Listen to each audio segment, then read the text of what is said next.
Well, good evening, everyone. Um, Today is Wednesday, October 15th, and thank you for joining us on another episode, to be precise, episode 156 of The Other Side of the Ball.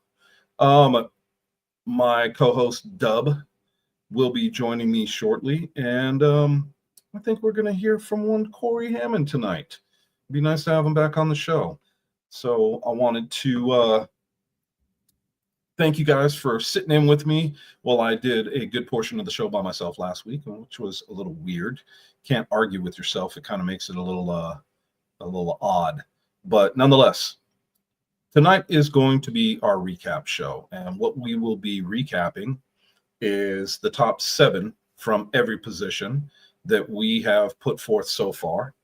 And I think that I'll leave it up to my co-hosts on whether or not we kind of take a look at the. I think we're going to do three, and I'll have to ask them, get their thoughts on the situation. But I think we'll do three of each.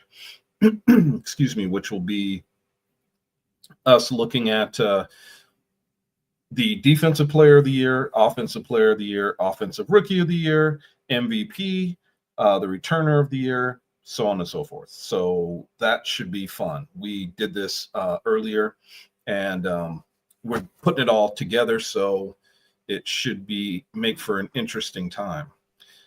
Corey, what's going on, man? Am I live? Am I on? You are on, sir. Nice. Is that the screen, the A7FL Nevada? Oh, there we Yep, are. there we go. There we are. All right, gentlemen. So I apologize for a little tardiness here. Yeah, man. Um, Hey, you know what? Family comes first, brother.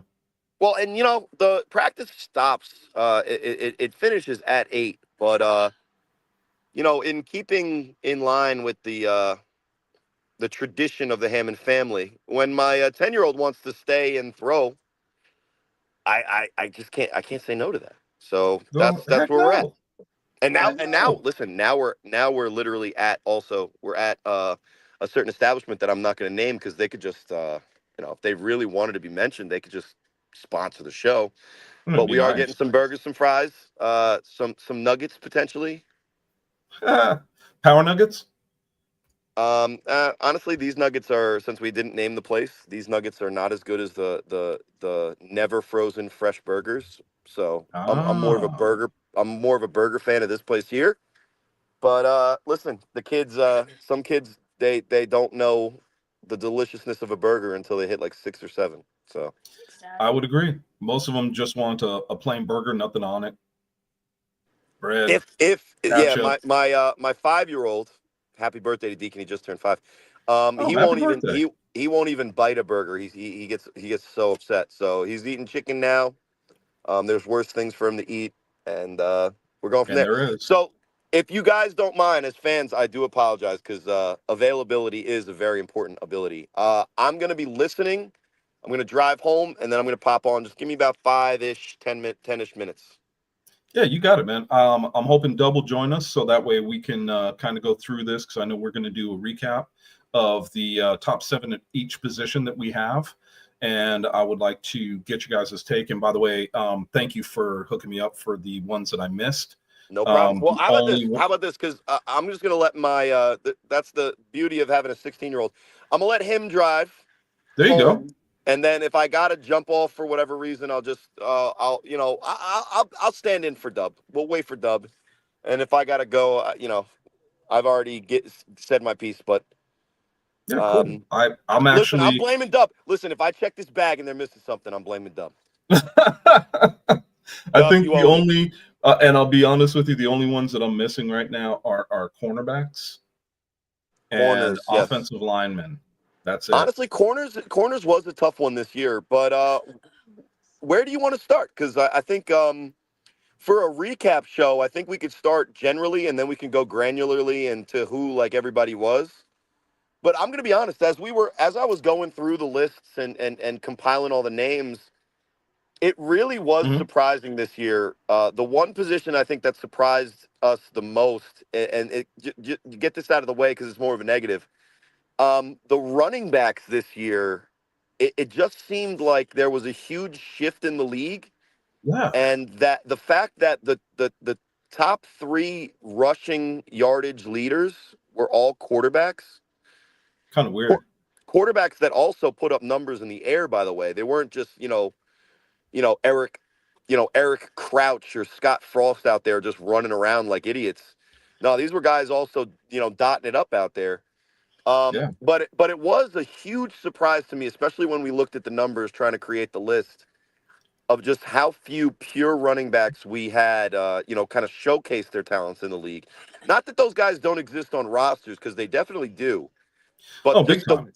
but the way that A7FL teams chose to attack on offense this year, it was pretty consistent that it was pass first, and then the run was built into a lot of pass offenses as the famous Sterry quote that I keep saying is his sidearm.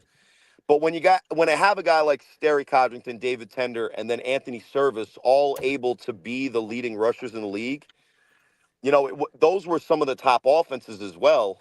The Insomniacs are kind of they're kind of an outlier because they're built more like a late '90s, early 2000s NFL team. But in general, I'd say a lot of the teams in the league tried to copy what BIC has been building towards. And Well, I although think no they one, have to. You know what well, they no, say about when you copy somebody. So I mean, it's a copycat league. I mean, NFL is a copycat league. So copying somebody is the greatest form of flattery.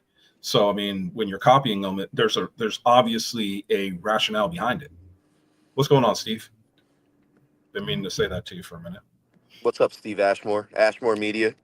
Yep, one of I, our I big I see I supporters. see his body of work, and I just have to say that you know, body is probably a key term in there. Shout outs to Steve's wife, who just allows him to do all these things. I know he's getting paid for it, but you know, he's a lucky man. So anyway, we're I moving on. wasn't gonna say a word. Well, I I was said a few. leaving that alone. I said a few. So shout outs to Steve and his family and all the things that he got going on. Anyway, Definitely, definitely. So where I thought we would start, as a recap is, and this is going to be in no order, but I thought it'd be fun to start with the athletes because they don't truly have a position that they play necessarily, just one. So that's why I thought it would be kind of interesting to start there. yeah, Thoughts? I think that's a good place to start. I can scroll up in my little thing here, and I can get right to the list, so I can do the old reveal with you. Yeah, yeah, man, let's do it. So yeah, let's start with number 7, athletes. So number 7 on our list was Mr. Betts, and let me tell you, watching him on a regular, I mean, this is a guy that I've seen play defense, I've seen him play offense, I've seen him return. Um, it is a damn good position for him to be at number 7 on the athletes list. He is one of those guys that can pick up his team when you least expect it on a return. But he's also one of those guys that can sack the quarterback and do other things, catch passes. So I agree with this position for him wholeheartedly. I think he Yeah, should be on this list for sure.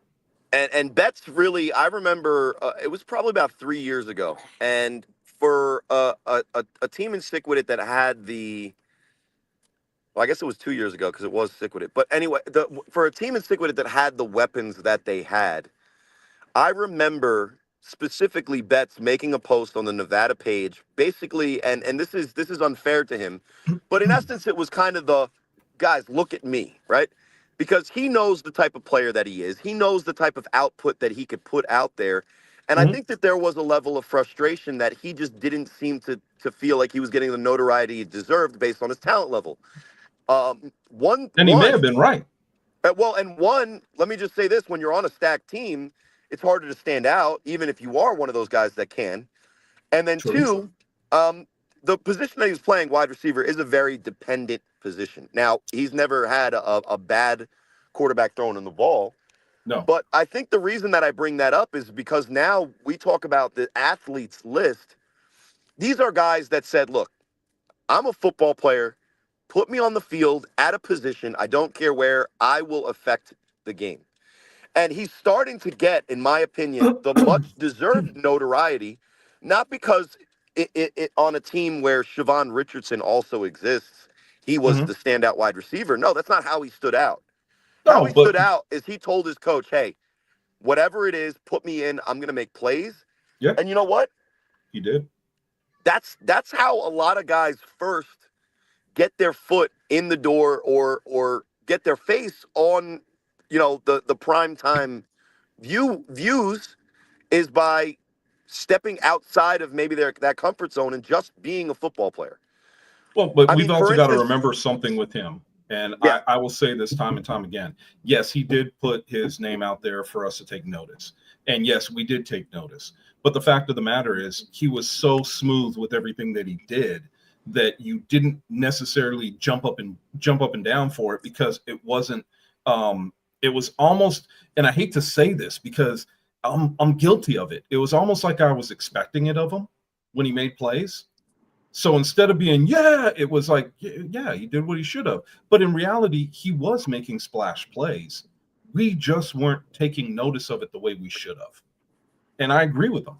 And I'm kind of glad that he did that, because now when you sit there and you look at some of the body of work that this guy has done, you take a look, you stand up, take a look at it and go, okay, yeah, that was a splash play. Yes, he did do what he should have done, but you know what? Name somebody else that would have. well, and for him defensively to consistently put in the snaps that he did, whether it was pass rusher, run stopper, or even I've seen him out there at corner as well. Um, and maybe not this year, but I've definitely seen him out there. He's the kind of guy that he's got the skill set, the strength, the speed, the athleticism, that if you put him in those positions, he's going to figure out a way to find an advantage over the defender or the offensive guy that he's playing against. And that's why 100%. I think it's very easily, maybe he could have slid up higher, honestly, but he's our number 7 athlete of 2025, which brings us to our number 6. And I'm gonna let you just talk, because I think if we do a whole full Oh recap man, on if we all the do, things that we said about we'll all never these get guys, to it's him. gonna take 3 hours. Right? So, But, I'll let you announce him. I'll Oh talk a little bit about yes. him. well, I forget his first name, because this is a guy that honestly, I will be honest, I was not as familiar with his game as maybe I should have been. But Murphy from Sick is our number 6 guy, and he was a guy that Matt Dub Murphy. brought up. There he is, and there's What'd you Dub. say, Dub? His first Dub. name is Matt. No, And no. yeah, Okay, I and didn't hear when we that. did Sorry. the show, when me and Dub did the show, he was Dub's nomination. So Brady, here, take these. Um, so I think this is a perfect time. If Dub, can you step in for me as I transition from car to house? Well, I'm transitioning from house to car, so but All right. So anyway, but but however, long Matt story short. Murphy. Yeah. Yeah, go Go ahead, ahead. Dub. Go ahead, However, Dub. Matt Murphy, of course, Sickwood's version of the Army Swiss knife, defense, offense, whatever Coach Gray asks him to do, Matt Murphy has been more than willing. And a lot of times, most times when he's on offense, a lot of times he's a lot wide open, because simply when you have a guy like Darren Palmer and you have a guy like Siobhan Richardson, and not to mention sometimes when you have Leonard Walker playing tight end, that leaves somebody with one-on-one coverage, or that just leaves somebody butt naked wide open. A lot of times, Matt Murphy is the recipient of being open, catching passes from be it Deion Fox or Canyon Stoneking or whoever the hell is throwing him the doggone football. With that said, on defense, he complements Big Goose very well on the defense side of the ball. Run stopper, can go out there and cover the tight end if you need him to. Definitely for a guy with his build and his size. Definitely is a man that has tremendous big man speed, and you're like, how in the hell a guy this tall, with this frame, with this built, runs that doggone fast? I mean, we said it verbatim that, you know, there's players and there's football players. Matt Murphy is a football player. Period. And that Matt Murphy is our number 6 ranked player on the athletes side of this. And number 5. Number 5. your man. Dub, do you have these by chance? They're in the chat. He can look. So At the I'll scroll. introduce number 5. Yeah, go ahead. Now, honestly, I feel like number 5, if you ask him, because he was on my team. He would say that he had a little bit of a down year. The expectation that myself and Chick had coming into the season that he was going to have kind of like a A7FL eye-opening season at the wide receiver position to kind of remind people of who he used to be back in like the 2013, 2014 season where he was one of those dominant guys at that position, wide receiver. But unfortunately, we were reminded, guys, of our age, my age, Chick's age, and injury did kind of plague his season. He was never really 100% to run the whole route tree, but he had approximately 350 yards receiving, which is, among some of the better, mediocre number guys, right? And for a guy who only played 3 games, I mean, excuse me, 4 games, that's still a lot of yards. And he also had in our wins some of the most important plays. And without him, we might have been the worst team in the league. I'll just put it out there. Now, there were other guys that were getting stats around him, but he was the leader of our defense. And for being a guy that, on a team where, we would get like 14 guys to show up, and we were still like, I think the 6th seed in the Eastern Conference. I give a lot of credit to Chick Amir Morris, and he's our number 5 athlete of the 2025 season. Yeah, go ahead. Sorry. Well, I was just gonna say, for the sake of time, unless you guys have something to say about Chick, that brings us to our number 4 athlete. Yep, and that would be one Nick Mays. Yeah, the Mean Machine. And if you're a longtime A7FL fan, this is a former Gator that played tight end, defensive end. Obviously, he's been with the Watchmen recently, as the Gators do not exist. But the way he can affect the game, being John Gauze's check down tight end after a long play for a defensive back covering their wide receivers, and trying to chase down John Gauze for him to just dump it off to the tight end in the flat, uncovered, and it be a 250-pound guy with some speed, and whose nickname is the Mean Machine. Yeah, he's the threat on offense. And then what you do is on the other side of the ball. Shout out to that show, by the way. I've heard good things. On the other side of the ball, when he plays defensive end, he's also a guy that can chase down even the likes of Sterry Codrington and Quattrell Huffin. So for me, I think the Watchmen were an overlooked team this year because a lot of their games were not as visible as they should have been, in my opinion. But he's a stalwart defensively, and when you got a defensive line that has guys like Calvin Lamback and the freight train, the stabilizing and maybe the most explosive playmaker on that D line is also one of the explosive playmakers on the offensive side of the ball to kind of counteract that. So that's Nick Mays, our number 4 athlete of the 2025 season. By the way, Chris, your Blue Jays just tied the game. Oh, nice. I got to put that game on. I thought it was on tomorrow night. I'm glad you said something. I would have totally forgot about it because they've looked like dog crap the first 2 games. Anyway, my bad. Thanks, Doug, for number 3 reminding me. Yes, they're on the top of the third, by the way. But coming in number 3 on the athlete of the year is, well, I mean, we all saw the man's prowess live in person back in 2023. Hello, Vanilla Vic. Long time no see. Hello, boss. How are you? As we are recapping it all here on episode 156, as I'm currently getting ready for work, which is why you don't see me. But coming in number 3 with our athletes, the ever versatile talents that is one Mark Bagway, who took his talents to Trenton, New Jersey. Glad to hear, boss. Thank you, Mr. Ashmore, as his damn team in blue is halfway to the National League pennant. Damn them. But Mark Bagway, of course, We saw live his talents in 2023 in Biloxi while playing for the then Tampa Watchmen. No, we haven't gone there. This is more likely a recapping of who made the list in certain different categories. Right now, we're on athletes, but eventually the top 50 of 2025 is in the Will be works. revealed. Mr. Davidson, of course, also the final awards for the A7F, which, by the way, hey, love you too. Appreciate you wearing the Passion T-shirt from the Muslim Dub Munchify shop. Appreciate it.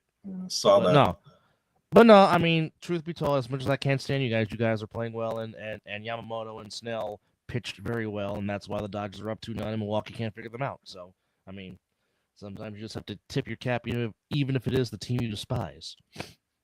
Right.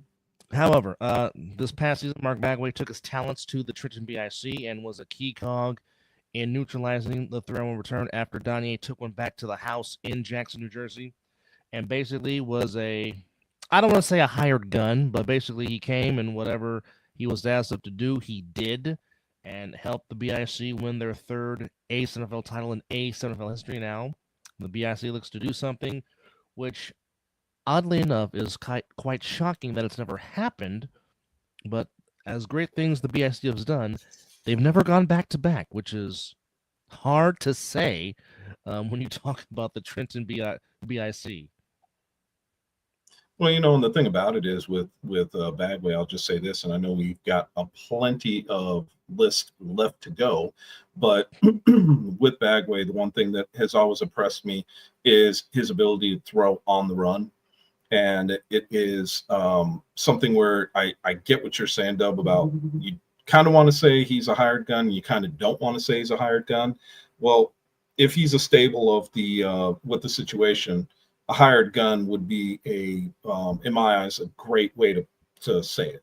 I think that's exactly what he was with BIC. And you know what? No knock.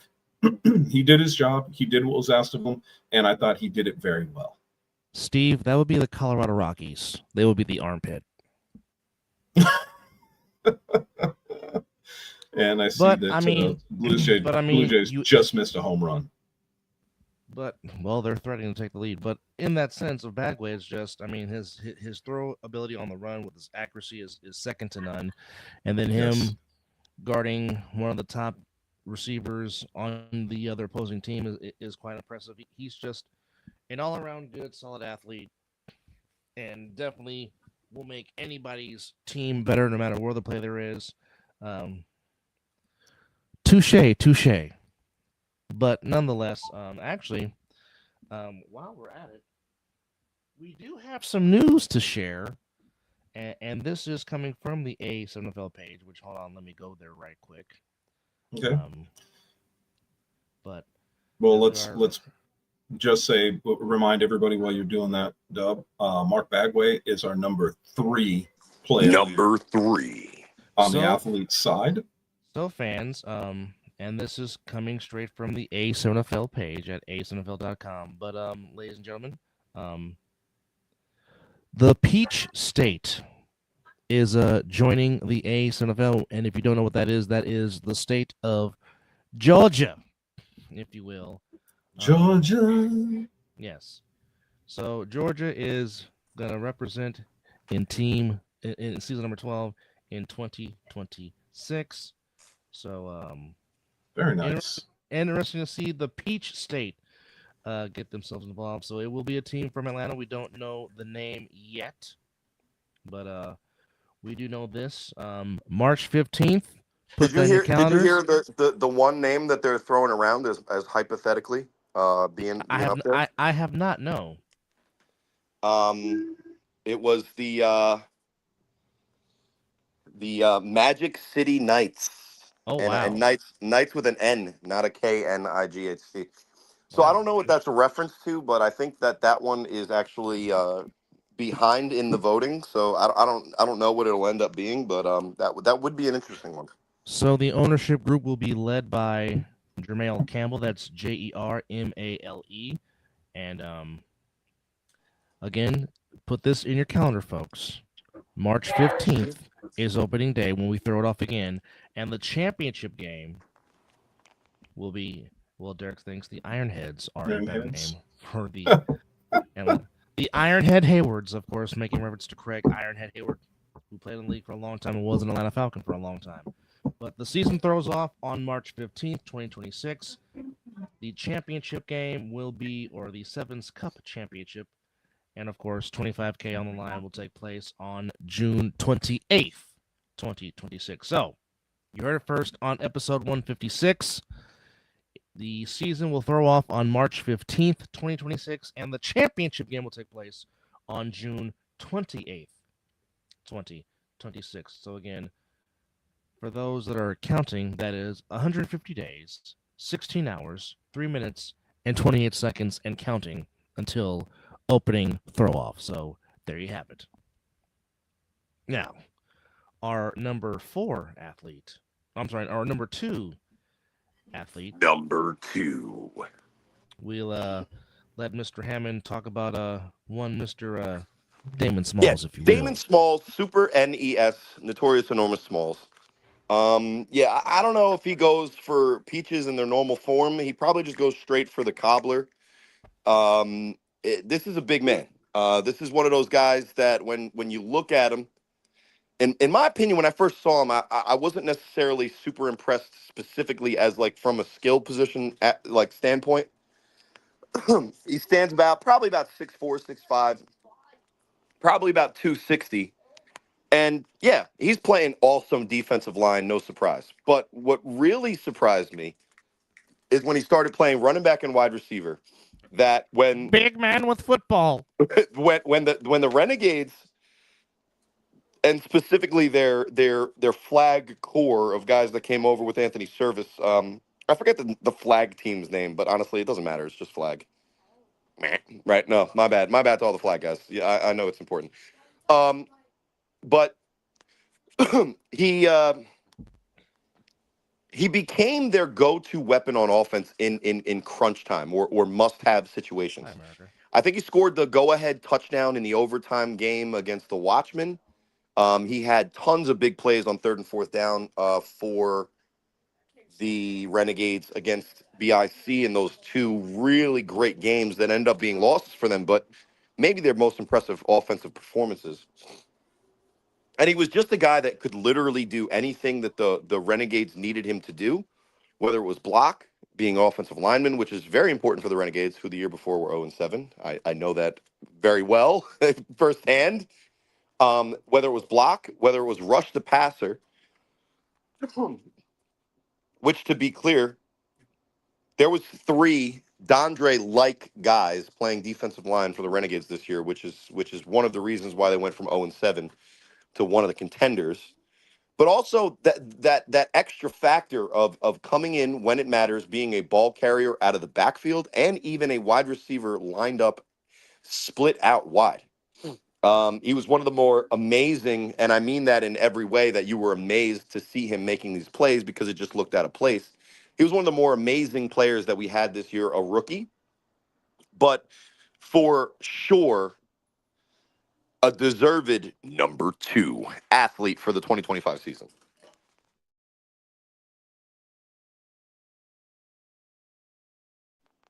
And that's that. So we lost up. Chris is on a brief mute. So that's our number 2. Which, to keep things moving, brings us to our number 1 athlete of the 2025 season. And this guy could have made the list at 2 positions, in my opinion. If we had a safety list, I think this guy kind of would probably be 1 or 2 or 3 at that position, although it's kind of like a weird position to mention in the A7FL. But what I will say about William Carswell, our number 1 athlete of the 2025 season, is that in a lot of the same ways that Damon Smalls was the go-to or Mr. Do Everything for the Renegades, Carswell himself was asked to play wide receiver, corner, safety, cover returns, and he was a dog every single opportunity that he was given. caught the go-ahead touchdown at the end of the first half for the Insomniacs in the championship game over a corner that was on one of these top 7 lists not so long ago. He was the only guy that I saw hawk down Sterry Codrington all year in the championship game on that quarterback option that Sterry took up the sideline, just screaming down full speed. William Carswell was able to catch up to him. He's got the speed, he's got the size, but more than anything, I think he has the attitude to be the number 1 athlete, because just put him on the field and he's going to make plays for you. And I was super impressed with Williams Carswell. I'm an old grumpy football fan, especially for the A7FL. And a lot of times when I see guys like a Carswell get really mouthy and really animated, I get that elderly twinge to be offended by, oh, just go out there and play football type of feeling. But I will say this, it came from a place with Carswell specifically for me that was not the show off or show up type, but it was just that natural passion and exuberance to really become more than just a guy that's doing his job on the field and become a force of nature to be reckoned with whenever he was involved. So for the athletes, our number 1, William Carswell, he's the guy that I think did a great job.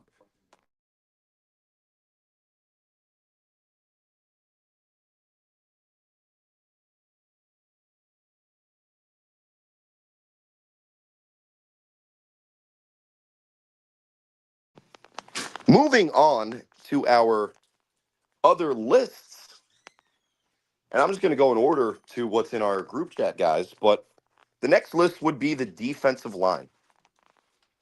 And there were a lot of great defensive linemen this year in the 2025 season. And a lot of them, I think, were all kind of clustered on the same couple of teams. When you look at some of the pass rushers and you look at BIC and you look at the Insomniacs, most of the guys that you would say just on paper, the names, they kind of congregated to the same few rosters. And although that there was a ton of great guys that were able to get good plays in there here and there, the guys who really accumulated stats were a little bit surprising, to say the least. So for number 7 on the defensive line list, it's one of those interesting ones because we're going to do Ramsey from the stealth. And when I say Ramsey, I do mean the Ramses. And when the guys come on, they can go into more specifics, because honestly, I know them as the brothers, and I know that when they're out there, they're making plays. And these guys are undersized for defensive linemen, but I think Keith is the one that stands out and is probably the best at that position and makes this list. But this is a guy that made our athletes list last year, and he just happens to be at defensive line this year, and is our number 7 pass rusher of the 2025 season. Staying in Vegas, Robert Quinn, a comeback player of the year candidate if we had one, which we don't. But this is a guy who missed last year due to injury. This is a guy that, when I remember him last being one of the premier pass rushers in the Vegas division, it was in the fall of 2023, I believe, playing for the Pit Bosses of all teams. But Robert Quinn came in for Sickwit this year, and he picked up where he left off, and it was great to see. He's a guy that, plays that quintessential defensive end, high motor, good footwork, good strength, quick enough. He's not an undersized. He's not a bigger guy. He's just kind of that perfect edge rusher. And statistically, he was one of the better rushers in the Vegas division. I think getting about 4 sacks. And he comes in at our number 6 pass rusher of the 2025 season. Then we move on to our number 5 guy, Moses Smith, a rookie from the Insomniacs. And this is a guy that I think Dub loves to talk about, and for good reason. He's one of the guys that stood out.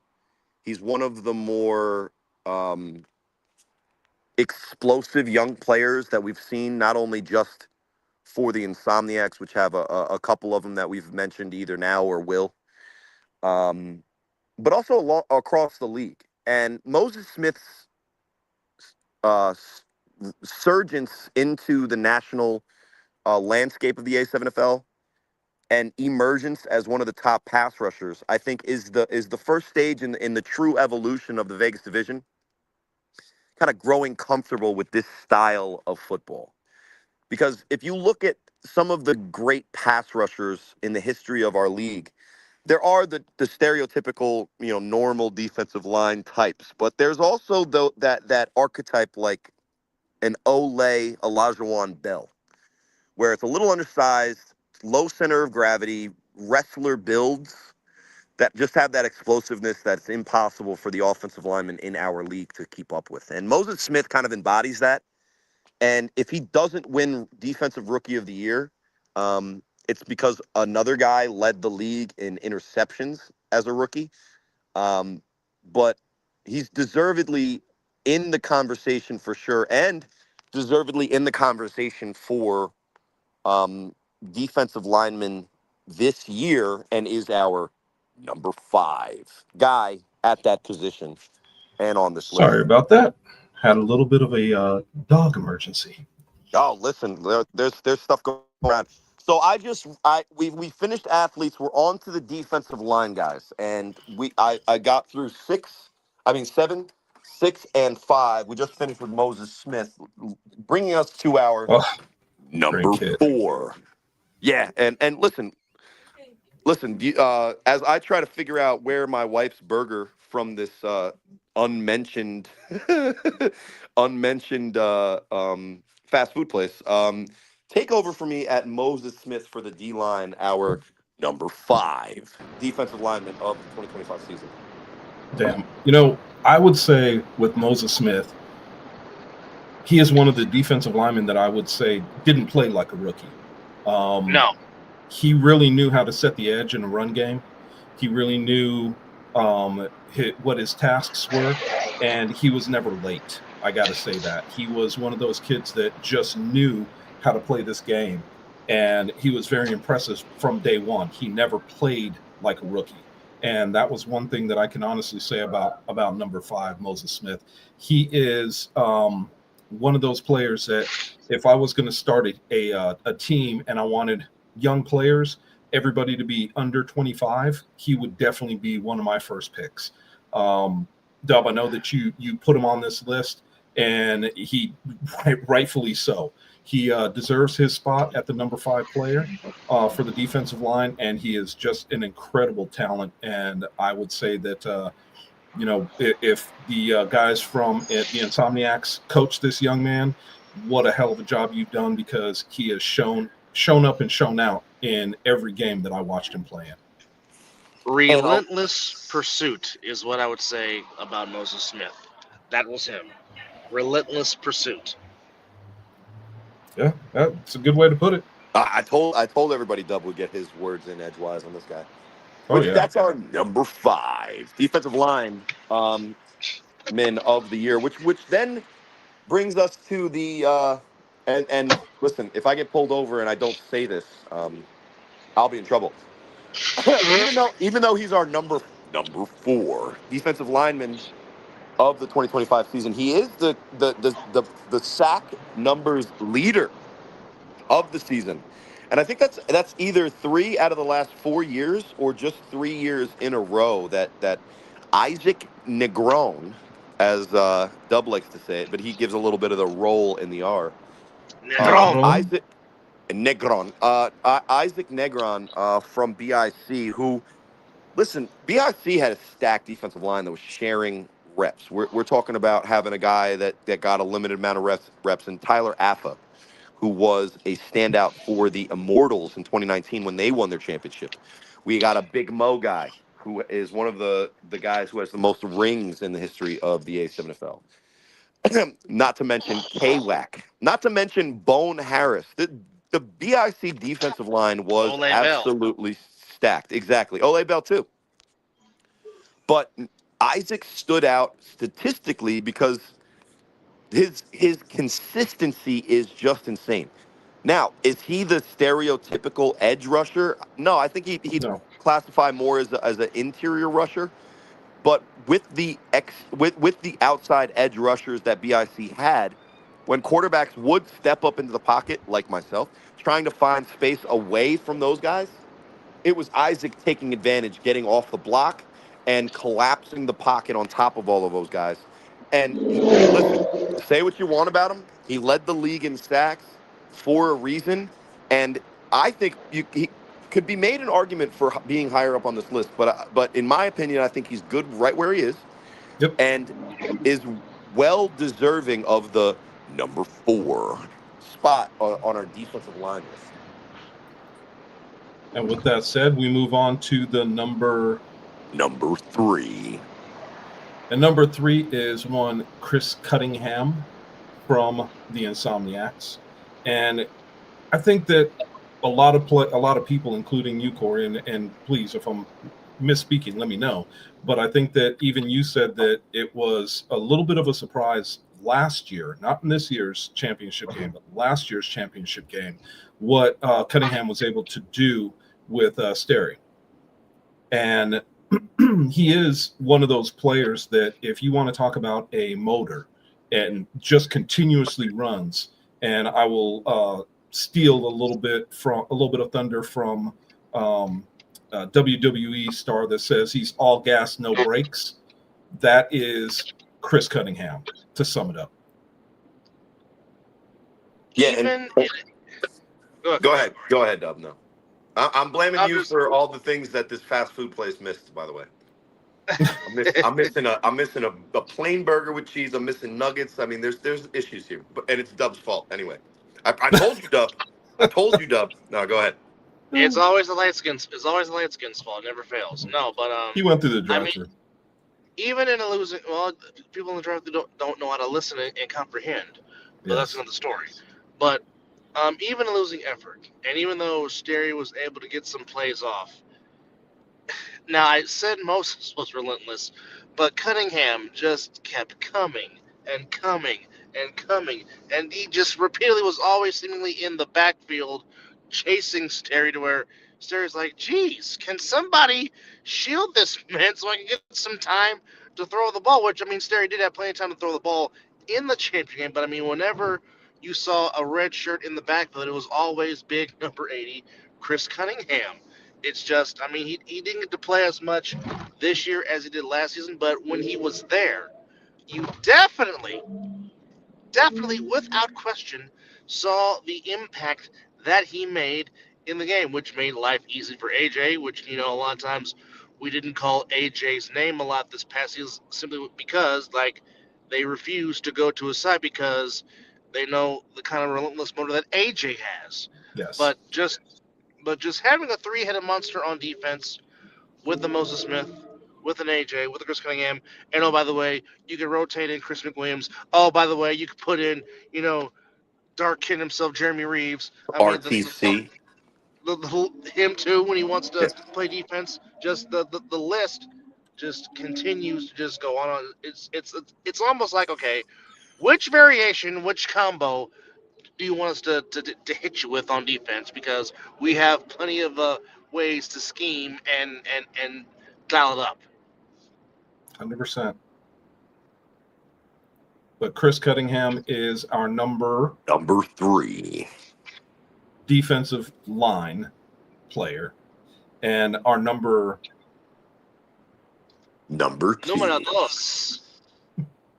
Number 2 is one Kevin White. You could say Kevin White, you could say Devin Smythe, you could say Trevin Nice, but it don't matter. BIC wins the chip. Because, listen, I get this guy's name wrong so often and so consistently over the course of his career that it's become an inside joke between the two of us. But it doesn't matter what you call him. When defensive linemen, I mean, offensive players see Kevin White in his BIC jersey. I don't even remember what number he wore. He was everywhere this season. He was all over. His fingerprints were all over every play that he was in. And whether he was diverting the offensive attack away from him and he wasn't involved in the play until the end where he would still be in on the tackle, or he was making the play in the backfield, I put him personally in at number 2, even above his teammate Isaac Negron, because even if the stats don't say that he was in on every play, he was. And I watched it live. I saw the film. And if you ask anybody on his own team or teams that played against BIC, Kevin White is a problem. And he will be a problem that is very difficult to solve. I think it's going to take a Matt Damon in Goodwill Hunting to sit there for a while and try to solve this type of problem. He was that complex of a fucking mathematical, just conundrum for teams to figure out. And he was involved in every defensive play that I saw him in, whether he was getting the stats or not. And just to speed along the show, guys, unless you have something to say, he's our number 2 defensive lineman of the 2025 season. I think that's good. When we do a shortened version, it'll make us get through this without going into deep overtime or coming back next week to finish it off. So number 1. And,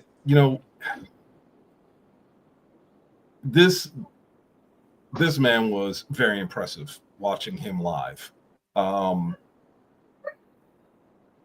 He's a hell of a player, and one that, if I'm not mistaken, when we were talking about defensive linemen, I believe who was it that chimed in and said he should be our number 1 player? Will Franklin, the ref, yep, yes. said it like we didn't even say a name, and he said, "Where's Trey Baskerville at?" And yes, he was correct. There you go. And Trey Baskerville is our number 1 player, defensive lineman. And I'll tell you, man, like I said, very impressive player.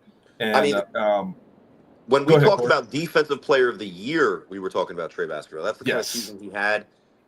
He's the type of defensive lineman that doesn't necessarily only affect the game when he's making the tackle, because at 6'4", 6'5", with extremely long, wide wingspan. Yeah, I would say he's about 6'7", 6'8" with that wingspan, if not taller. Maybe even longer, right? Yes. But the thing is that even if he can't get to the quarterback, he's quick enough, athletic enough, and savvy enough that he almost plays like that flat coverage on that side of the defense as a zone underneath the man coverage. Because when you try to throw the ball through his arms, he's more often than not going to swat it. And I've even seen him get interceptions playing defensive line and pass rushing. And you just look at the team that he was on in the Animals. Without him the year before, they allowed in their 2 playoff losses over 70 points in both of those games. Now you throw him in there, and in their worst blowout, in 100,000 degrees, 100,000 degrees. I think you're not too far off there. On the surface of the fucking sun. And just ask some of the players; they'll tell you this is not lying. No, but when he was in that game, that blowout of 62 to whatever it was, 17 or something, it ended up being, or some ridiculous. 62-23, I believe. Yeah, so that's not even that bad of a blowout, right? The first half of that game felt like it was going to be a tight game throughout, and if you take away maybe that heat index at the end and how tired the Animals were by the end of that game, the defense for the Animals was so much improved over the year, and it was specifically because half the field was almost unusable, like 90% of the time, because Trey was in there locking down the edge for a running game, getting pressure on the quarterback, and also taking away the short passes to that side of the field. It was a huge upgrade to get Trey Baskerville, and in my opinion, he was the most valuable upgrade on the defensive side of the ball that any team made all offseason. I would agree. And is why he's proved who he was. Go ahead. I mean, to be fair, he's coming from a team in Snow Tribe where last year Snow Tribe was not a great team. but defensively they were not they were not an easy team to score against, and I They think the weren't an big easy reason, out. yeah, I mean, they weren't the Snow Tribe were atrocious on offense, Yes. which is I think fair and true, but the defensive side, I mean, they were still able to do some things, and I think a lot of the reason they were able to do it was because they had Trey Baskervilles. So for him to go to the Animals, um, and the Animals to take that like quantum leap forward from being a fun team that was still a losing record team to being a serious contender for the A7FL championship. Put all of that improvement at the feet of Trey Baskerville in his fucking ridiculous cheetah print cleats. And that's why he's our number one defensive lineman for 2025. Very right. So what position you want to do next? Do you want to just go in order and just do wide receiver? Yeah, let's just do wide receiver next. So wide receiver I think wide receiver is the exact opposite of what we started the show by saying running backs proved to be. Because I the just running want to know back, one thing. Since Will, are you going to be reffing games in the ATL in 2026? Since ATL is now joining the A7FL?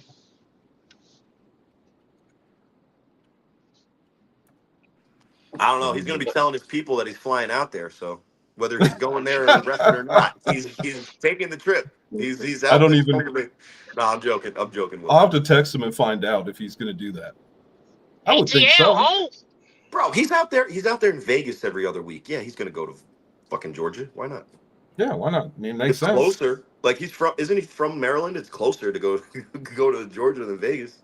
Yeah. Well, I think he likes coming out to Vegas for a whole nother reason. I think he likes to gamble. That's just me. most people. That's most people go to Vegas for another That reason. and It's that not the that heat. and, that and he wants to see Chris. He wants to see me. Yes. Okay. I'm scared to ask why, but okay. What's wrong with a friend seeing a friend? That's true. That's true. The only thing that he did tell when last time I was talking to him is, damn it, we're not drinking what you were drinking last time. I'm like, oh man, you suck. See, there you go. Now you can lead him into getting that bottle for his needs.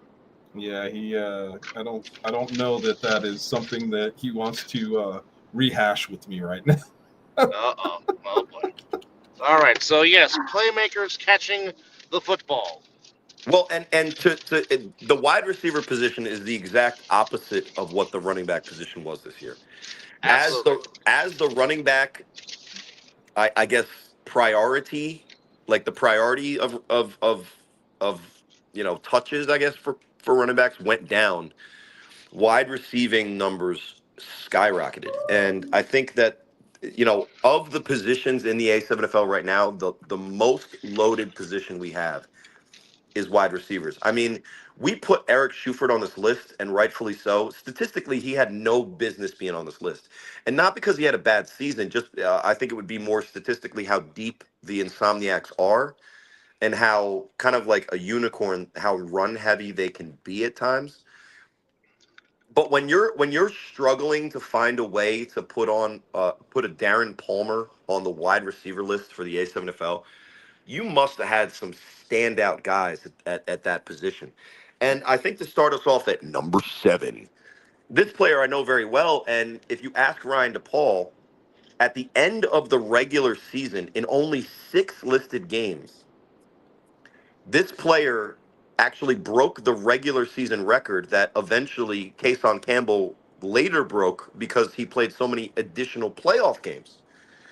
And when you look at Kason Campbell's stats at the end of this, he's got 10 games listed. Zuriel Wright, our number 7 wide receiver for the Hawks, only has 6. But he was, I think, third in the league or second in the league in receptions with 47. And if he had a quarterback that had a stronger arm, maybe he had more yards than he did. But he was clearly the playmaker that the Hawks needed when we needed him in the moments that he did. And to give Zuriel a little bit more credit, this is a guy that more naturally plays the running back position, who was out there just balling out. And against the Animals guys, I don't know if you remember, he caught that head tap extra point on somebody and was able to get a gyration dance going. And although as far as sportsmanship go, I don't know if he would make that list for that play. but his play this year was exceptional. In a year that there's guys in front of him with the name recognition and guys that didn't make the list with name recognition that almost Mhm. make it feel like this was a biased pick. I challenge anybody to look at the film and to look at the numbers that Zuriel Wright put up for the Hawks this year as the go-to guy with a jersey that was called a vest all season by Matt Ryan because of how often he touched the ball and how violently guys were bringing him down by his jersey. Zuriel Wright, our number 7 wide receiver of the 2025 season. And rightfully so. And come, Let's see. Sorry, I'm scrolling back up because I'm going through Which these. brings us to our number 6. And number 6 on this list is one Ashanti Worthy. I think that the play, and you guys can kind of fill in on this too, but I think that the only reason why Ashanti Worthy isn't higher on this list is what his teammate, Mr. Campbell, did all season long, which was just seriously outrageous. Looking at his receptions, looking at his touchdowns, looking at what he was able to do, it wasn't over just one game. It was all season long. This guy was doing it. So Ashanti Worthy, though, is still to me one of the top 5 receivers in our league. He is definitely one of those guys Hollywood. that if you want a cheat code, add him to a lineup with Eric Schuford, David Clark, and one Darren Palmer, and that is a cheat code. Period. This guy is a hell of a player, not just at wide receiver, but in the return game. But what I love about his game is he can run the tree, and he can beat you on any of those routes. And he is one hell of a dangerous player to take it to the house at any given time. And I mean, if you just ask a diehard fan of His the height. Ace, if you just ask a diehard fan of the Again, Ace, with a guy his height, his athleticism. go ahead, Dub. My bad.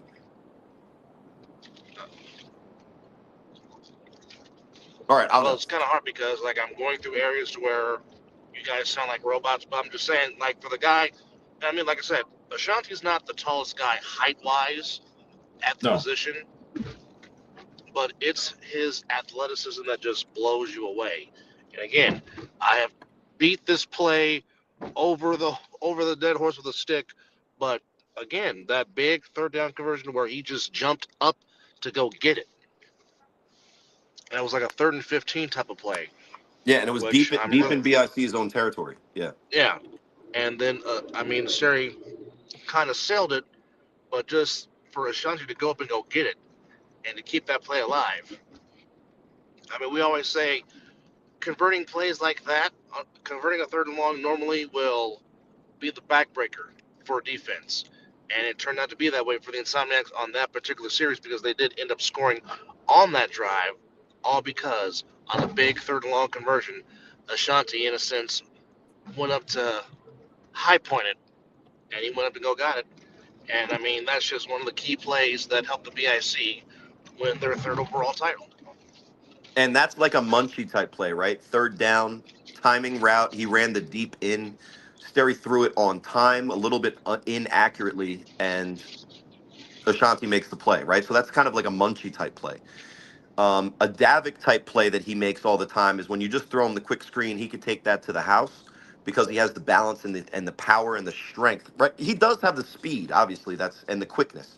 But what separates, in my opinion, Shante from other players is that when you make contact with him or you get your hands around him, it's still like he's still in control of that play until you absolutely get him down because of how strong he is, how much balance he has in contact and once he's moving full speed, and how even in like a phone booth situation, I call it, he could still juke you enough that you won't get your hands on him. But in almost any other year, Ashante Worthy is 1, 2, or 3 on this list. For him to be number 6 shows the depth at the position. And guys who are at home thinking like, how is Ashanti that low? we are looking statistically of where he ranked, and that is where he was. And I will say this: you can make the argument that Ashanti had better stats than Davik and Munchie. I think the reason that we're including Davik and Munchie hypothetically in front of him is because of other things. Yep. But I mean, we're talking Look, about a 6'5" wide receiver that scored 3 or 4 times in the championship, and Munchie, who is literally willing to play any position on either side of the ball, and just so happened on the Insomniacs' first championship run, made the block on the last touchdown and blocked 4 guys on one play in a 7-on-7 league. so I mean, we're okay. He We're blocked half the. okay. He literally blocked half the team on defense. Yeah. Statistically, more than half the team on the play that mattered on 4th down, and Yes. then not to hide the lead, also had the interception to seal it in their second championship game in New Jersey. Correct. But yeah, so that's our number 6 wide receiver, and I think we mentioned number 5 just a couple seconds ago. Number 5. Number 5 on this list, and I apologize, I'm running back and forth. No, Is David Clark is number 5, and then yes, I think just for the sake of time, because we do talk about these guys a lot on this list, I just mentioned both of them, and yep. let's just talk about them because they're They're there's such 4A and 4B. well, and there's such a nice complement to each other, right? All of the things that David Clark does, Eric Schuford can do, but Davik just does a little bit, maybe those types of things better. Being the high point guy, running the deep route, having the top end speed, and taking those quick passes to the house immediately because of the speed.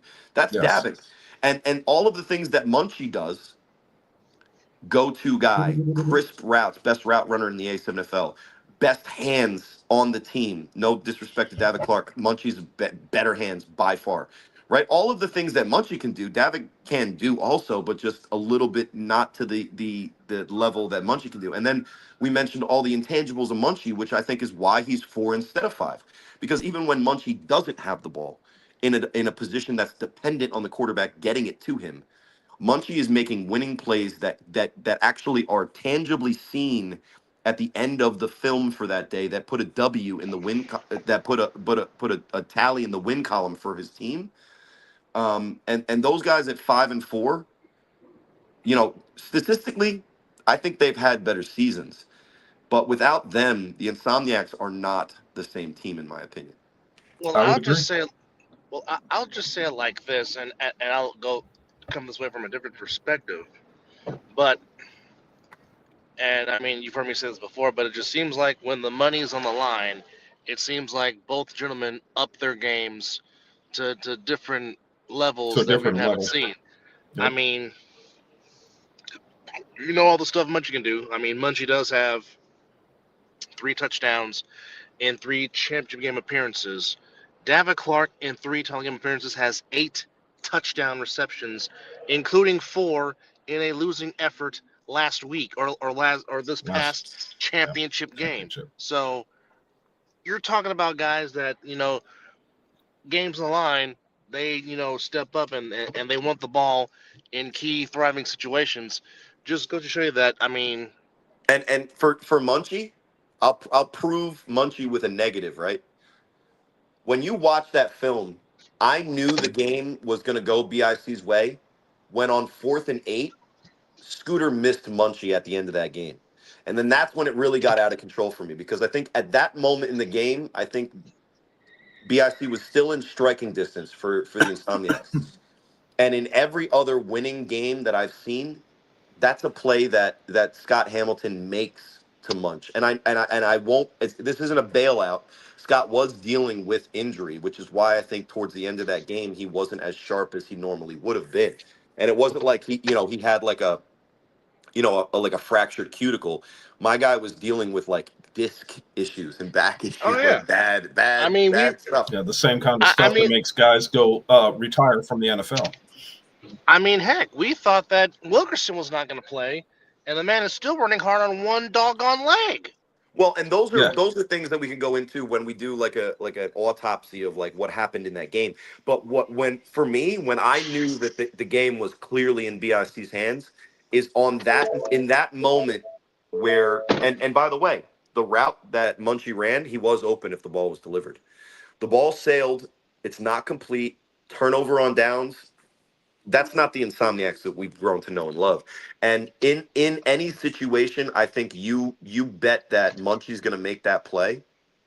And when the ball wasn't there for him to even have an opportunity, that's to me the turning point for me in that game because everybody throws interceptions. I think interceptions are fine if you can get back. That fumble, that weird call, that was a fumble, then it wasn't. Yeah, BIC didn't even score on that drive. But for me, when Insomniacs need it, they go to Munchie on Yep. those conversions. And when They Oh did. yeah, Scott absolutely. missed them, when Scott There's missed a them, reason why he's got 2 nicknames. well, and for me, that's why it's easy to even with the kind of the underperforming on stats for Munchie compared to at least for what we got, right? I'm sure he had more stats than they were just taken incorrectly, but that's why I think he deserves to be above those guys, and it proves how important he is. Is when if you miss him, now you're losing games. That's the kind of impact that Munchie has on a team. Definitely. Which brings us to our number 3 wide receiver. And number 3 is one Manny Diaz Switch from the teams, Animals. great season with the Animals. Playmaker for sure. Let's move on Hell of a because we got a playmaker. number 2 guy to talk about. No disrespect to Manny, but Nope. Nope. David Tender was definitely, it was a plus side for Manny to be part of that team. And I think that I can't say it right now because I don't know that it will go this way, but something tells me that he will be missed. I think he's gonna miss being on the Animals too because as great as Manny Diaz is, I don't know if he's taken too many reps and targets away from the other guys that are on this roster. Yep. Um, Agreed. but we'll see. There's plenty of time left for those guys to hug it out. But that brings us to our number 2 wide receiver, who, correct me if I'm wrong, this was his rookie campaign. You are correct. And that Correct. is one you want to, Dub, you want to say his name? One Siobhan Richardson from Sick With It. Now again, considering that he's on this list and his teammate, who by all means should be on this list. I mean, the man led the league in touchdowns 2 seasons ago, and the man always has a neck front of the end zone. But for him to be on this list and his teammate is not, again, not to piggyback off what Corey has said, but it just goes to show you the depth and the talent that this position, certainly in 2025, took shape in this past season. And that's not to mention that if he would have decided to play this year, another guy, because he didn't play, but he probably would have been on this list.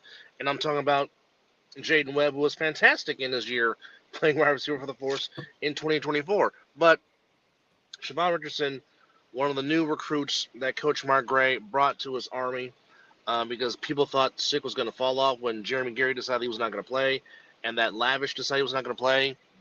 And me and Chris kept saying, if Coach Mark Gray did not have a plan, you're sadly mistaken. Thus, he brings in Kenyon Stone King, he brings in Siobhan Richardson, and then the first game of the season, you saw oh, this could be something. And then you saw what the tandem eventually turned itself into, and I mean I mean, we talk about receiver duos all the time and receiver tandems all the time.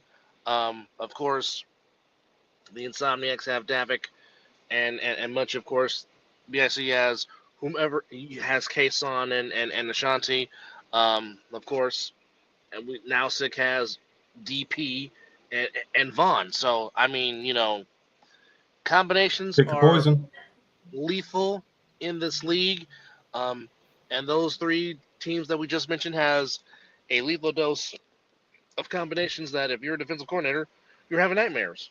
But Vaughn certainly made his mark receiving, complimenting Darren Palmer, had a I don't want to say he had a come out game against the eventual champions of the BIC, but he had a come out game against the eventual champions of the BIC. In that game, which I said was Canyon Stone King's best game as six quarterback. I'm truthfully speaking, I'm anxious to see six offense in 2026 with a season under their belt together and just see what kind of a combination that Palmer and Richardson will become in 2026. Dub calling it early. 26. The season is sick. It's 2026. That's the catch. I'm not on. going. That's I'm the catch not on. going. I mean, that is a very catchy theme, but no, I'm just saying I'm just anxious to see what next level their offense can go to now that Vaughn and DP have had a season under their belt together. Because, like I said, they just complement each other so well, like Kason and Nashante, like Munchie and Davik and Donnie Lance. If you want to throw in Donnie, because he also can play wide receiver.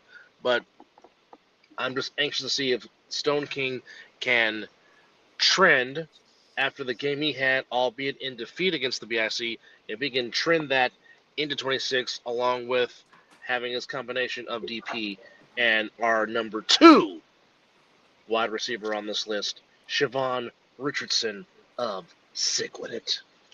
And number 1, guys, Kason Campbell. I feel like in the MVP, the Offensive Player of the Year, the wide receiver, we've probably talked about Kason Campbell for a good 47 real-time minutes on the other side of the ball in the past 2 months. So yeah. I mean, he did it. We said it, and that's it. You guys want to say anything about Kason? Because we already did, or you just kind of want to move on? I think everything that we could say about Kason has been said. I mean, I don't want to cheat him here, but everybody that knows anything about A7 can understand what this man brought to his team. Yeah, I think he had 26, 25 touchdown pass receiving. That's enough. That's enough at that point. Good job, Kason. You did great. You did great. Here's what I'll say. Here's what I'll say. Go watch the film. Yeah. That's all you need. That's all Film you need don't to lie. know. Now, honestly, go watch either the MVP episode we did, the Offensive Player of the Year episode we did, or the wide receiver episode we did. We said it. Anyway, he had 23 touchdowns, by the way.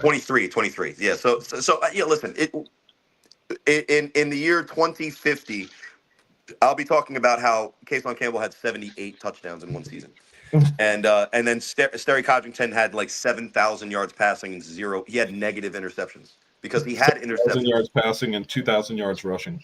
And he had negative interceptions because as a corner he intercepted the pass, which took away from his interception numbers. So not only did he have 0, he had negative. No, I'm just joking.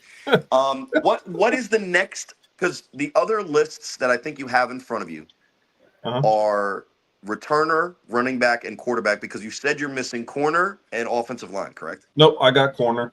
You do have corner. All I need is offensive line, and that's it. All right. Well, we love offensive linemen. Kenny Mack is number 1. There's other guys also. Great job, guys. But which position do you want to do next? Because we do have 17 minutes for normal time, so we could either just cram it in or kind of split this up. But well, I think we could. We've done half of it. I think we could come back and do the other half. So for that next would mean, Wednesday. Yeah, and I think that would be honestly that would be a good place to kind of just let's kind of get our composure, wrap up what we've been saying. And we just as a recap, we just now covered the wide receivers. Yep. We covered defensive line, athletes, and that's it. Really, we only got through 3 positions, huh?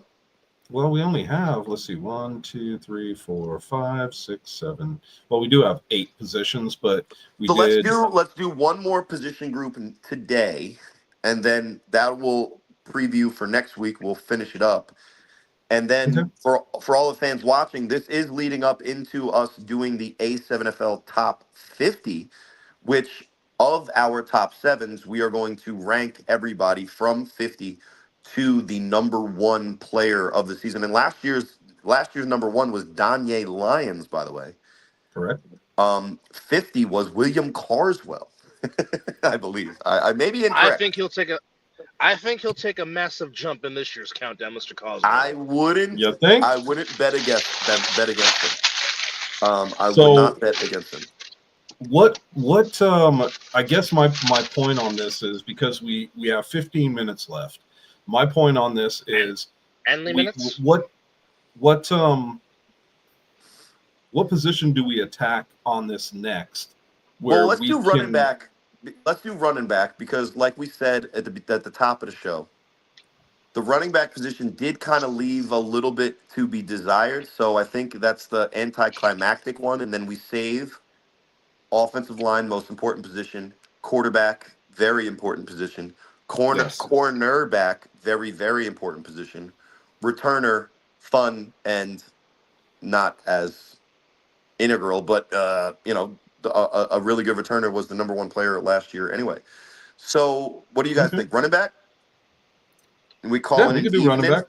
Sure. We could do running back and then call it an evening. Number 7, which is funny because when I was just listening back to our Dub and I's running back show, and the conversation was just kind of like an amorphous blob that we kind of whittled down in real time, discussing both the kind of disappointment in not being able to find the individuals, but also we were able to pinpoint which teams were able to run the ball well, but it was hard to find like the one guy that stood out for some of those teams. Like, for instance, the East Orange Renegades were one of the best running teams in the league, but they shared carries between like 5 or 6 guys, so there was not one running back that stood out in the yardage totals. And then you look at a team like the Insomniacs that have 3 stud running backs, but how often do those guys get used? But our number 7 guy made it onto the list because the guy who we originally listed as number 7 shared a backfield with him and then got slid up the list a couple of spots. And Dub, I only know his last name, but who is the bigger ball carrier for the Stealth who starts our number 7 of the running backs? Who just recently signed on with an arena team, and that is Big Sean Russell. Physical capabilities, just a tough guy to bring down. Definitely complimented another running back who might be on this list.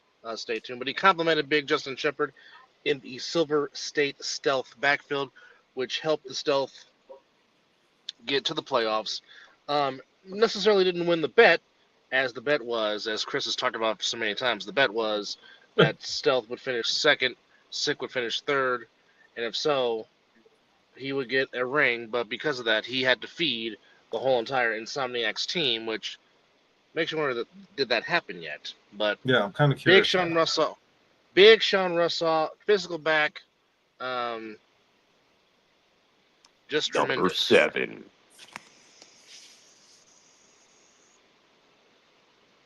No, I was just trying to wrap it up there for you, Dub, because you're right. A big physical running back now plays an arena, deservedly so. And you mentioned his running mate, because I'll be honest, when I watch Stealth games, their offense, not the best pass offense to be sure, but they were able to run the ball effectively, especially in their wins. Which brings us to our number 6 running back, which I'm just gonna be honest, guys. It's a guy that I just put on there because he's my friend. He's entertaining, and I couldn't figure out anybody else. So it's just Snag Sosa. It's Angelo Lewis Jr. Snags. He's more than just what the stats show you. He's the kind of emotional leader for his Baltimore team. And although there were other guys in the backfield like Dirty Dan and the humble beast getting rushing yards for the Watchmen, the firecracker, both as far as personality and also in his ability as a football player, Angelo Lewis Jr. has spent a long time in this league being one of the better running backs, and at least this year, maybe he snuck in there by default, but he's our number 6 running back of the 2025 A7FL season. And that would take us to the number 5. which is one Justin Shepard. Hey, we just said that name. We did. You I'm did say doing, that name, but guys. he I'm is our doing number the 5 player. I'm doing the Leo meme right now.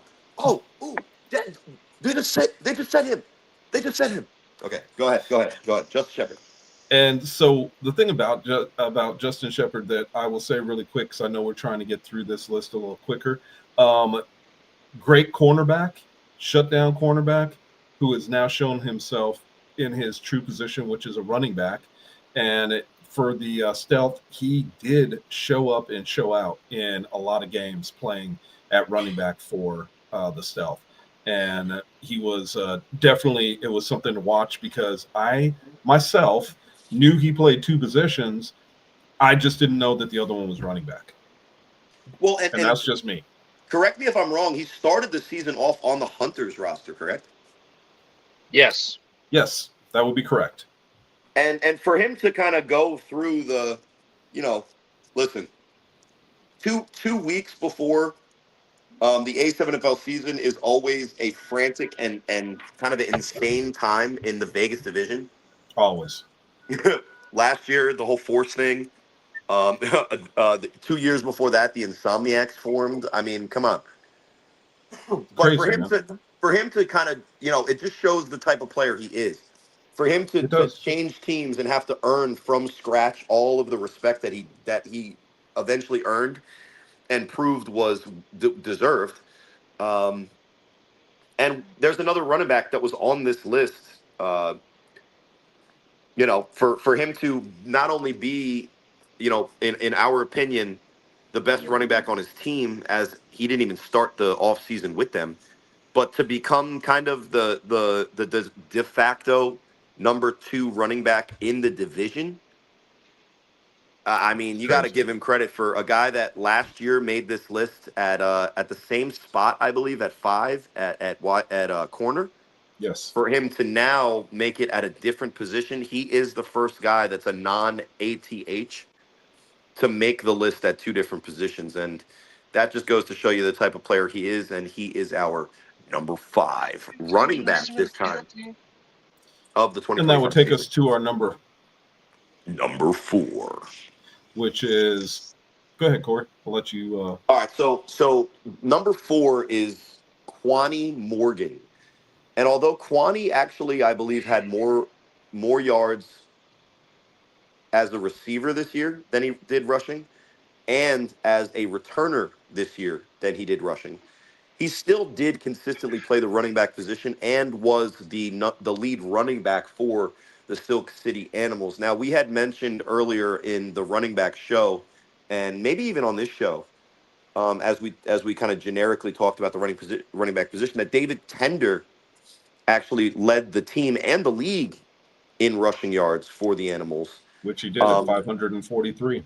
It was in no small thanks to the ability of his running back to block, catch, and be able to be a threat as a running back. And although in his sophomore year, I think we expected a little bit. My bad, Dub. I don't know what you said.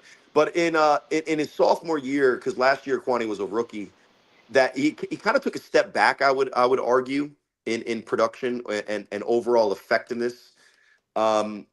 When he was on, there's still very few running backs in the A7FL that have the type of explosive capabilities of Quani Morgan, and I think deservedly in a down year for running backs, he's our number 4 running back of the 2025 season. Correct, and that brings us to our number 3, which is one Delron Simmons. And for those who only really saw this guy week 1 on Games of the Week, and his name was Whole Lotta Jones for whatever reason. On his jersey, nice. No, it was a situation in which to kind of go behind the curtain. Hawks, aren't a new team, but they were a new team this year. So the jerseys we were using were old jerseys. The roster that Matt and Rob were given, because we were out in Indiana, Excuse me. that's right. That's where you started. Yep. That was week 1, and then we were out in Indiana. This is a new player to the league, Delron. So although people got used to him as the weeks went by, that was really his first ever full appearance on Games of the Week. So it wasn't somebody that everybody knew. And I was making the joke that they were calling him Whole Lotta because they were messing up another player on our teams whose name is Kenyatta. So they were calling him Whole Lotta Jones, and I was saying, well, no, I'm just going to call you Whole Lotta Yards, because in game 1 he rushed for 177 yards in our the Hawks win in week 1, and my first win in over 2 seasons, which was very nice. Thank you, Delron. But when you look at the stats, he was only 30 yards less than the top rusher at the running back position in the A7FL in 2025. He only had 30 yards less than that top guy, and the top guy was able to put out stats in 10 listed games. Delron only was listed for 6 games, and in the game that was not featured, he had 100 yards against the DC Buzz because on a very muddy and atrocious field. The Hawks were winning, and I was trying to just get out of that game with a win. And I told him, I'm like, look, you're getting yards. I'm just going to feed you the ball. Just finish the game for me. We started the game off with 2 touchdown passes early. And then I was just like, nah, bro, let's just fucking win this game. And I did a whole lot of turning around, handing it off to a whole lot of. And he did And get a whole lot. that's where the name came from, huh? And it stuck. No, Matt made it up at first, and then I just kept going.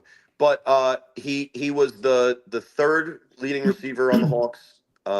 He had a total of 6 touchdowns for a team that didn't score a lot, and he averaged the most yards per game by any running back, because he basically tied our number 1 back in yards, but that guy had more listed games on the stats. So And also, I will say too that your boy Whole Lotta had more attempts as well. oh yeah, I think RTC had like an insane like average yards per carry. 12.3. Yeah. So I'm just talking total yards, not he No, I hear Delron. I you. think Delron had a better yards per game, but yeah. Nobody had a better yards per carry than RTC. Actually, we had 2 guys that had better yards per carry. Yeah, but how many rush attempts did they have? Exactly. And were they the quarterbacks? Well, for Service did have 33 attempts for Yeah, a quarterback, 13 yards a carry. But the thing about the quarterback is Serve is dropping back. The defense spreads out. No. I get it. I get it. I was Yeah. just saying that you were talking about that. The only one that I see on here that had a really high Kareem Williams, but it was in 3 games. He's the quarterback that stepped in for Huff. Oh, that's right. When Huff was down, Yeah. I forgot about that. Same thing. I think same thing. Yeah. So for running backs, like there's no option for the defense to be like, yeah, this is a pass play, right? Yeah. Right. And just hand the ball off to RTC, and it's a first down. That's why he's going to be ahead of Delron on this list. But yeah, so Delron, number 3. I said we'd be brief, but that was one of my favorite guys all season. So I had to gab a little bit. Had to serve it up. So that'll take us to number 2. Number 2, and this is a guy that I think could easily have been on our athletes list. And it kind of when we were talking about athletes, the first guy we mentioned was Betts, right? And shout outs to Betts for having a very good season. But last year, this player came over from Vegas, went to New Jersey, and joined a team a team that he had never met any of these guys before. A team that we all in the A7FL community say has a deep and talented roster. So there was really not a lot of places that this guy naturally fit in as, oh, you're the best at this position, you're going to start here. So what this player did for BIC, not in 2025, but in 2024, his first season with the team, he said, hey, just put me wherever, I'll do whatever. And what did he do? Played defensive end, played running back, played linebacker, covered kicks. I mean, Trey Robinson, is our number 2 running back of the 2025 season, he did whatever BIC asked him to do, and whenever he was in the game, he did it effectively. Correct. And then he started to get the main reps at running back and became the running back for BIC on a team that has the ice cream truck, on a team that has courage still, on a team that had tons of running back options. SJ, you name it. It was Trey Robinson who became the guy. And I think he had a streak of like 10 straight games in which he had a rushing touchdown or something, which is insane. But that leads you to where we could go, and what we will be talking about next week will be the offensive lineman, and that is a lead in for them at how good BIC's offensive line is. And that's not to knock Trey. I'm not going to sit here and say no, that absolutely not. If it wasn't for the offensive lineman, he wouldn't have had. No, Trey is a hell of an athlete and brings a lot to the table. And adding him for BIC, and like you said, him becoming their starting running back was definitely one of those situations because of his talent. And look, say what you want about Trey. This is a Vegas show. He's been vocal about, some of his feelings towards teammates and teams and players and whatever. But listen, he's a guy that started in this league, won a championship for Pennsylvania. Yep. Eventually, when he was out in Vegas, when Vegas as a division started up, he was one of the premier players, according to Derek Duncan, behind RTC. He said that Trey Robinson was probably the best player in the division. Now, a lot of guys have been added to the division since Derek said that, so there are other guys, true. But this is a guy that was, in my opinion, one of the top quarterbacks in the league a couple years For ago. sure. For sure. And we didn't have a list then, or he would have made it, and he would have been that guy that we mentioned, right? He would have been the Justin Shepard. But now he's 100%. the guy that has come to a team that has a quarterback, that has a backup quarterback, that has a third string. And he's the guy that they said, listen, you're going to be our number 1 running back. And that was before Courage retired. So Trey Robinson, great season, a champion again, this time for the enemy, some that listen to this show might say, but he is definitely a deserved number 2 running back, which brings us to the most obvious guy on any list, which is, who is the number 1 running back in the A7FL in 2025? It's the guy that went into the championship game with a boot and still had some of the most impactful runs all season. Right? Could go figure. Yeah. RTC, Anthony Wilkerson, enough said. A lot of like what we say, what we were saying about Kason Campbell, which we can talk about RTC, I don't mind. But what about Anthony Wilkerson hasn't been said? And when we were talking about another's stats to try to boost up a different player at number 3, we were giving him credit. All right, then let's get granular and look into the numbers. Yeah, a lot of guys had close to the amount of total yardage rushing. No one was as devastating as RTC was this season. And 12 yards per carry, that's Crazy. Legendary type shit. Right? And for a league where, let's be real, the running game took a backseat to the passing game this past season. So I look at that and I think what he was able to do as a running back and how he was able to help his team in other ways, playing defensive line, playing out of position, if you will, and maybe not to him, because I don't think that there is a position that would make him out of position on a team with RTC. RTC, to me, is the perfect example of what I mean when I say a football guy. Yes. Because what people sometimes misunderstand when I say, oh, that's flag, or when I talk negatively about flag as a sport or as a concept, or say that guys are like flag players. RTC was new to the A7. He had never played A7 before he stepped on the field as a kryptonite, right? Correct. He had been a guy that played flag. And he probably was a very good flag player, let's be clear. I'd never seen him play, but we could probably assume that. But I when would I be right tell there you, with you. when I tell you that no guy has ever been built more for the A7 than RTC. That's what I mean when I say a football player, right? Just because you play flag doesn't mean that that's your mentality. If you asked RTC if he could play a football game where it was full contact or flag, he might say flag because he's being honest about what it feels like to be RTC after these games, especially at the high level of competition. But the competitor in him, I know, would rather truck somebody than allow somebody to matador them, touch his hip, and say, "I got you." I would agree. It's a And you lot know what, that easier. that is a question I'm going to ask him, because I would agree with that 100%. Here's a guy that we watched get I don't want to say taken out, because that would be such a lie, but a hard hit, went face first into the ground, got up like nothing happened, and finished the game. I mean, he Yeah, is the one the where it was epitome. bloodied, right? Yeah, I remember Yes, that. Yeah. he is the epitome of a football player. Well, and So just the opportunity to make contact and force another man to try to bring him down, or you give him the option of like, yeah, he can get you down, but all he has to do is pull your flag.